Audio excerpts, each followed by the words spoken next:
Dinas Pendidikan dan Kebudayaan, Dinas Sosial, dan juga Dinas Kependudukan dan Pencatatan Sipil Kabupaten Merauke menggelar program pernikahan massal bagi pasangan yang belum memiliki status perkawinan yang sah dan tercatat oleh negara. Program ini menjadi rangkaian peringatan Hari Keluarga Nasional 2026. Sebanyak 33 pasangan mengikuti pernikahan massal di Gereja Peniel, Merauke.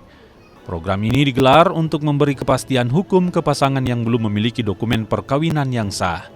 Dari data Dukcapil, sebanyak 200 pasangan mengikuti program ini dari target awal 100 pasangan. Merupakan program pemerintah melalui dua dinas, yaitu Dinas Pendidikan dan juga Dinas Sosial, dengan target dan sasaran masing-masing.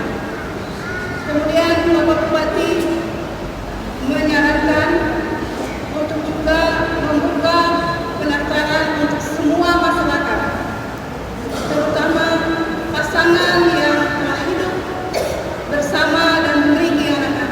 Kami panitia memiliki catatan pasangan yang mendaftar sekitar 200, yang sebelumnya adalah target 100. Bupati Merauke menyambut baik program tersebut dan semakin banyak pasangan yang memperoleh pengakuan sah secara agama maupun negara. Masih banyak keluarga-keluarga yang perlu kita lakukan proses seperti ini. Mudah-mudahan di tahun-tahun mendatang kita juga akan programkan sehingga bisa kita laksanakan perkawinan massal bagi pasangan-pasangan yang mungkin saja merupakan pasangan yang harus kita ikatkan melalui tali perkawinan yang sah secara agama dan juga secara pemerintah. Puncak kegiatan dilaksanakan pada 29 Juni yang bertepatan dengan peringatan Hari Keluarga Nasional. Seluruh pasangan yang telah mengikuti prosesi pernikahan akan menerima dokumen kependudukan yang tak diperbaharui.